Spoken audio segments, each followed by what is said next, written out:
Hello students, good morning. आज हम class 10th का हिंदी व्याकरण पढ़ने जा रहे हैं। आज हम हिंदी व्याकरण पढ़ेंगे, जिसमें आज हमारा हिंदी व्याकरण में सबसे पहला चैप्टर, जो सबसे पहला लेसन है, उसका पाठ का नाम है, वो है शब्द और पद में अंतर। शब्द और पद में अंतर। तो इसके बारे में मैं थोड़ा सा आपको बता दूं। शब्द सब लोग जानते हैं, वर्ण से शब्द बनते हैं और शब्द से वाक्य बनते हैं। लेकिन शब्दों के बाद जब शब्द और पद वाक्य में जब हम अंतर समझते हैं तो वो अंतर क्या है। सबसे पहले तो हमें ये जान लेना चाहिए कि शब्द जो वर्ण है, वर्ण भाषा की क्या है, सबसे छोटी इकाई है। ये तो हमने सबसे पहले पढ़ा था, है ना। अभी तक 8 तक के, हम 9 तक के हम यही पढ़ते आ रहे हैं। लेकिन अब शब्द और पद में भेद जो जानना है वो ये है कि शब्द भाषा की स्वतंत्र और सार्थक इकाई है। शब्द क्या है? भाषा की स्वतंत्र और सार्थक इकाई है। देखिए, वर्ण तो हम जब पढ़े हैं, इसके पहले का मैं आपको बता दूं कि वर्ण जब हम पढ़े हैं तो वर्ण में हमने 9th में देखा था, वर्ण विच्छेद आपने देखा होगा, है ना। तो वर्ण क्या है? वर्ण जो है वो भाषा की सबसे छोटी इकाई है, क्योंकि वर्णों से शब्द बनते हैं, है ना, और शब्दों से वाक्य बनते हैं। लेकिन यहाँ पर हम शब्दों के बारे में जान रहे हैं। तो शब्द क्या है? वर्णों से बने हुए शब्द। तो वो शब्दों को, वो शब्द और पद में अंतर क्या है ना। अब यहाँ पर हमने ये बताया कि शब्द भाषा की स्वतंत्र और सार्थक इकाई है। सार्थक मतलब अर्थ के साथ में। शब्द आप कुछ भी बोल दो तो वो शब्द नहीं कहलाएगा जिसका कि कोई अर्थ ना हो। निरर्थक शब्दों का यहाँ पर हमारी भाषा में कोई उसका उल्लेख नहीं है, मतलब कोई मीनिंग ही नहीं है, जिसका कोई अर्थ ही नहीं है, तो हम उसको क्या जानेंगे, है ना। तो जहां पर सार्थक, सार्थक मतलब अर्थ के साथ में, अर्थ के साथ में जो शब्द है, उन शब्दों का यहाँ पर महत्व होता है। क्या बोला है कि शब्द भाषा की स्वतंत्र और सार्थक इकाई है। स्वतंत्र मतलब अपने आप में शब्द क्या होते हैं? स्वतंत्र होते हैं। कोई भी शब्द को उठा के देख लीजिए आप, तो वो क्या होता है? स्वतंत्र रूप से होता है। लेकिन कब स्वतंत्र रूप से होता है? कोई भी आप निरर्थक शब्द भी आप बोलोगे तो वो भी स्वतंत्र है। शब्द का अर्थ ही स्वतंत्र रूप से लिया हुआ उच्चारण जो शब्द है। कहने का तात्पर्य यह है कि शब्दों को जब हम, शब्दों का मोल कब होता है? जब उसका कोई अर्थ हो। जिसका कोई अर्थ ही ना हो वो निरर्थक है। लेकिन शब्द तो है ना। निरर्थक में शब्द शब्द हैं, लेकिन उसका कोई मोल नहीं, कोई उसकी वैल्यू नहीं। यहाँ पर हम शब्द को यही देखेंगे कि शब्द जो है वो क्या है? सार्थक और स्वतंत्र है। यानी स्वतंत्र है अपने आप में शब्द, और सार्थक है जिसका कि अर्थ छिपा हुआ है, जिसमें अर्थ है, उस शब्द को हम प्रयोग करते हैं, है ना। अपनी भाषा में हम अपने शब्द, जो सार्थक शब्द है, उनका प्रयोग करते हैं। दूसरा बताया गया है कि शब्द को व्याकरण के नियमों के अनुसार किसी वाक्य में प्रयोग करने पर वह पद बन जाता है। देखिए, ध्यान दीजिए, कैसे बोला कि शब्द को व्याकरण के नियम। देखिए, हम कभी, छोटा बच्चा है, छोटा बच्चा है, वो अपने आप से कुछ भी बोलता है ना। कुछ भी बोलेगा तो वो सेंटेंस में बोलेगा क्या? वो वाक्य में बोलेगा क्या? वो तरीके से बोलेगा क्या? नहीं। जो भी है, यदि वो सीख रहा है, फिर जैसे बड़े होते चले जाते हैं, हमें व्याकरण की जानकारी होती है, तो हमारी भाषा अपने आप सुधरने लगती है। जब भाषा सुधरने लगती है तो हम शब्दों का भी प्रयोग अच्छे से अच्छा करते हैं, है ना, जिसमें कि अच्छी हमारी भाषा का अच्छा प्रभाव पड़े। तो हम क्या करते हैं? अपने शब्दों को प्रभावित बनाने के लिए हम अच्छे शब्दों का प्रयोग करते हैं, जो कि अच्छे सुंदर, जिनका अर्थ हो, है ना। अर्थहीन शब्दों को कोई मतलब है क्या? नहीं। बच्चा छोटा बोलता है, जरूर बोलता है, उसकी बोली में हमें बहुत अच्छा लगता है, लेकिन वो हमारे सार्थक शब्दों को बोलता है क्या? नहीं।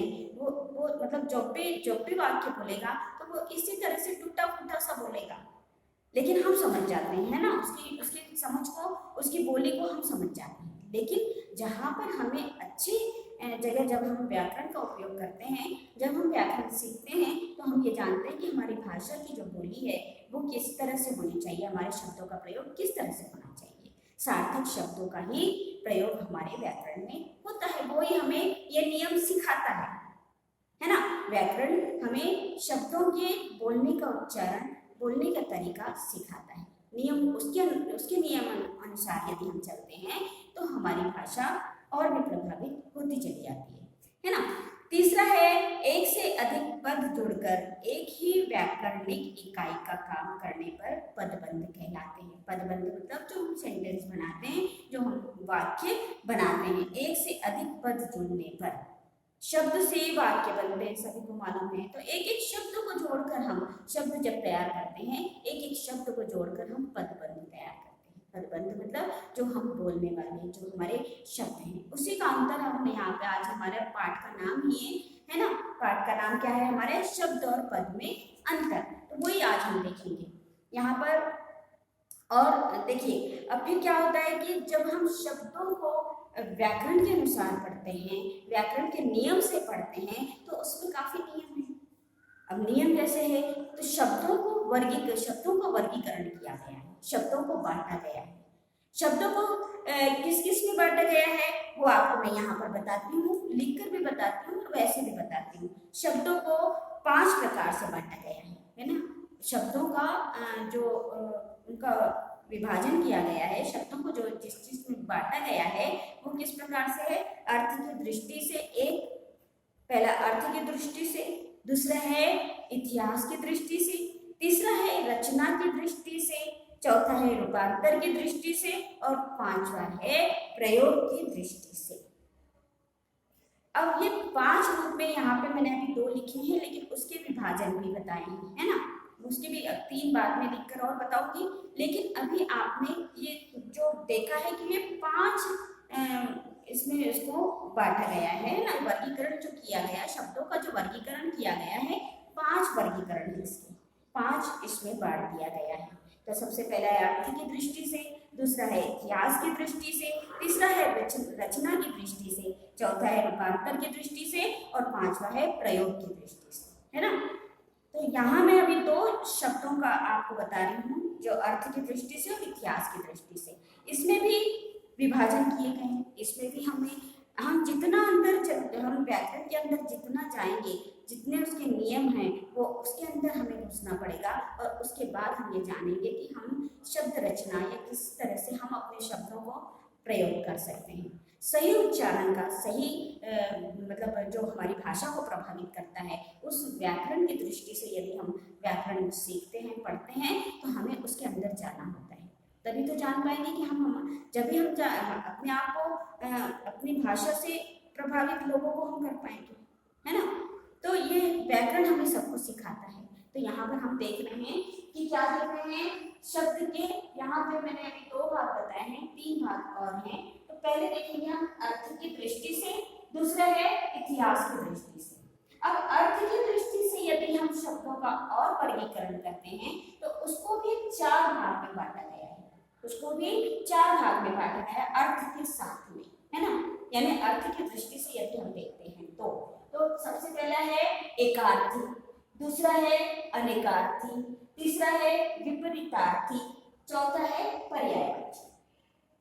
कहने का तात्पर्य ये है कि यहाँ पे जब एकार्थी शब्द दिया गया है, एकार्थी मतलब एक शब्द का एक अर्थ, शब्द का एक अर्थ जिसमें एक अर्थ छुपा हुआ। अनेकार्थी मतलब एक शब्द में अनेक अर्थ छुपे हुए हैं, अनेकार्थी शब्द, है ना। और पर्यायवाची मतलब जो समानार्थी, जिसे हम पर्यायवाची कहते हैं, उसे समानार्थी, कि एक शब्द का समान उसका अर्थ, वो होता है समानार्थी मतलब पर्यायवाची। और चौथा होता है विपरीतार्थी, चौथा क्या होता है, विपरीतार्थी। तो यहाँ पर हमने 4 भागों में, अर्थ की दृष्टि से हमने 4 भागों में उसे बांट दिया गया है। सबसे पहला एकार्थी, सबसे पहला एकार्थी, दूसरा है अनेकार्थी, तीसरा है पर्यायवाची और चौथा है विपरीतार्थी, है ना। ये जो 4 भागों में है, इसके भी और भी भाग हैं, हम आपको बताते जाएंगे क्योंकि हमें ध्यान से देखना होगा, ध्यान से पढ़ना होगा, ठीक है। दूसरा है इतिहास की दृष्टि से, इतिहास की दृष्टि से भी इसे 4 इसमें बांट दिया गया। सबसे पहला है तत्सम शब्द, जो हमारे पहले संस्कृत शब्द को प्रयोग किया जाता था, जो हमारी मूल भाषा है ना, उसका शब्दों का प्रयोग हम आज भी करते हैं कुछ जगह पर, है ना। दूसरा है तद्भव शब्द, जो उसमें हमने तत्सम से तद्भव हमने जो हमारे देश में चेंज किए गए हैं, है ना। तीसरा है देशज शब्द, जो जो हमारे देशी अपने हिंदुस्तान की ही जो अपने देश का ही शब्द है उसे देशी शब्द कहा गया। और चौथा है विदेशी शब्द। चौथा क्या है? विदेशी शब्द। तो हमने ये चार शब्दों मतलब चार इसमें बांट दिया। तो हर एक जैसा अर्थ की दृष्टि से भी चार शब्दों में बांट दिया गया और इतिहास की दृष्टि से भी चार शब्दों में बांट दिया गया। इसके भी और भी वर्गीकरण होते हैं और भी शब्द हैं, इसको हम ध्यान से देखें। पहले आप इसे देख लीजिए, फिर मैं आपको बताते जाती हूँ।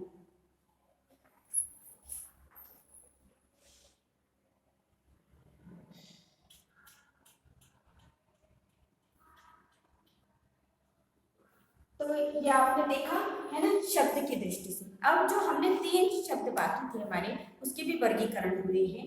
वो कौन से शब्द हैं? एक है रचना की दृष्टि से, फिर है रूपांतर की दृष्टि से, फिर है प्रयोग की दृष्टि से। अब देखिए हर एक पांच वर्गीकरण में, यानी शब्द के जो पांच वर्गीकरण में जो पांच इसमें बांट दिया गया, जिसको विभाजन पांच इसमें किया गया, उनके भी विभाजन है ना।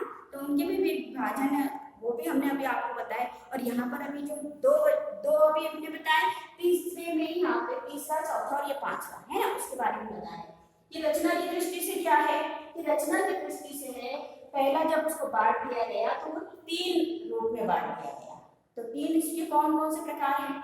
तो पहला है मूल शब्द या रूढ़ शब्द, जिसे हम रूढ़ शब्द कहते हैं। हमने इसके पहले हम पढ़ चुके हैं रूढ़ शब्द, फिर है यौगिक शब्द, फिर है योग रूढ़ शब्द।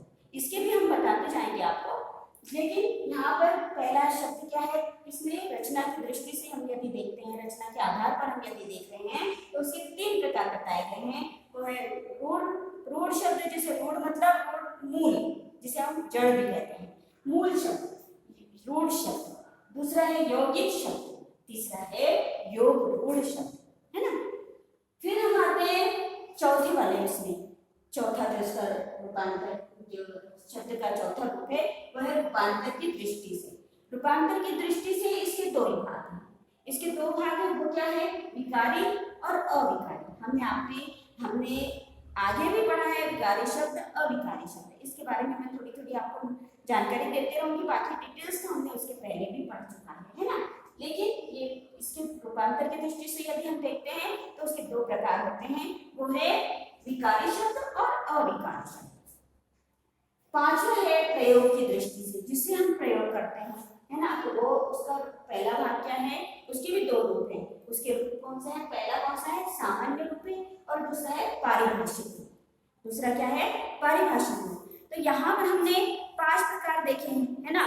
पांच प्रकार मतलब जिससे हम ये समझ सकते हैं कि शब्द के पांच प्रकार, पांच वर्गीकरण में हमने उनके जो शब्दों का और भी विभाजन हुआ है वो यहाँ पर हमने देखा है ना। तो मैं आपको उसके बारे में भी और लिखती हूँ और जानकारी देती हूँ, और पदबंध के बारे में भी बताती हूँ। ओके, तो यहाँ पर हमने शब्दों को देखा कि पांच इसमें उनका वर्गीकरण किया गया है। ओके, तो ध्यान से आप देखिए इसे भी।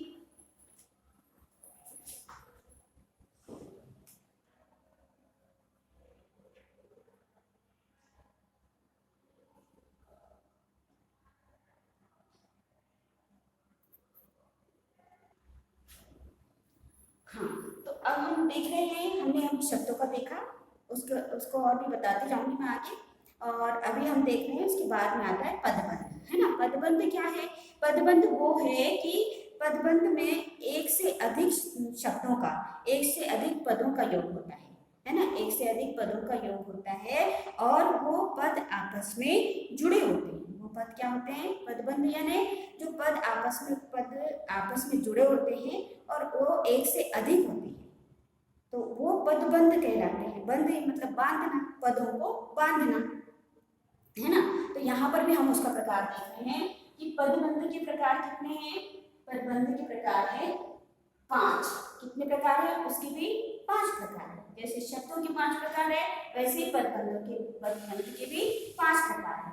सबसे पहले है संज्ञा पदबंध, दूसरा है सर्वनाम पदबंध, तीसरा है विशेषण पदबंध, चौथा है क्रिया पदबंध, और पांचवा है क्रिया विशेषण पदबंध। देखिए हम सबसे पहले तो यही पढ़ते हैं ना, स्टार्टिंग हम संज्ञा, सर्वनाम, विशेषण, क्रिया, इसी से हम स्टार्ट करते हैं। तो ये सारे के सारे अब हम पद में देखेंगे, शब्दों में देखेंगे, है ना। शब्दों से पद बनते हैं, शब्दों से वाक्य बनते हैं। तो ये सब चीजें हम शुरू से पढ़ते आ रहे हैं, है ना। व्याकरण तो हम बहुत दिनों से पढ़ रहे हैं, लेकिन जहाँ पर ध्यान हमारा होना चाहिए वो क्या होता है कि जहाँ पर हमने शब्दों को किस वर्गीकरण में, व्याकरण की दृष्टि से, व्याकरण हमें बहुत जरूरी है क्योंकि वो हमारी भाषा को शुद्ध बनाता है। तो उसके उसके जरिए यदि हम चाहते हैं, यदि हम उसके अंदर जाना चाहते हैं, तो व्याकरण के अंदर हम जितना जाना चाहेंगे उतना अंदर हम जा सकते हैं। और उसके नियम भी वो हमें नियम बताते चला जाता है ना। तो उसके नियम हमें फॉलो करने पड़ते हैं। कैसे? तो यहाँ पर हमने शब्दों को देखा, शब्दों के बाद हमने अभी पदबंध को देखा। पदबंध से ये समझ में आता है कि पदबंध के भी 5 प्रकार होते हैं, जिसमें संज्ञा पदबंध, सर्वनाम पदबंध, विशेषण पदबंध, क्रिया पदबंध और क्रिया विशेषण पदबंध।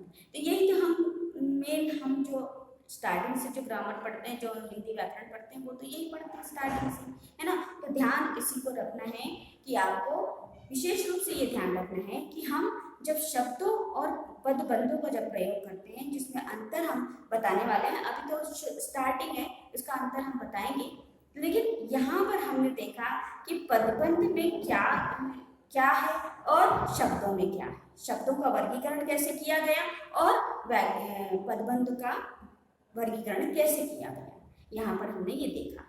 ओके, तो आप ध्यान से देखेंगे और इसे भी नोटिस करेंगे, आप उसको ध्यान आप नोट करना चाहें तो वो भी कर सकते हैं। ओके, तो ये हमारा फर्स्ट लेसन है व्याकरण का। इसके पहले मैंने आपको, जब हमारा हुआ था क्लास अप्रैल मंथ में, तो मैंने वहाँ पे वाक्य रचना जो आपको बताई थी। इसके बाद मैं और भी लूँगी, आप पहले सबसे पहले ये लेसन है व्याकरण में, उसको ध्यान से आप देख लीजिए। ओके,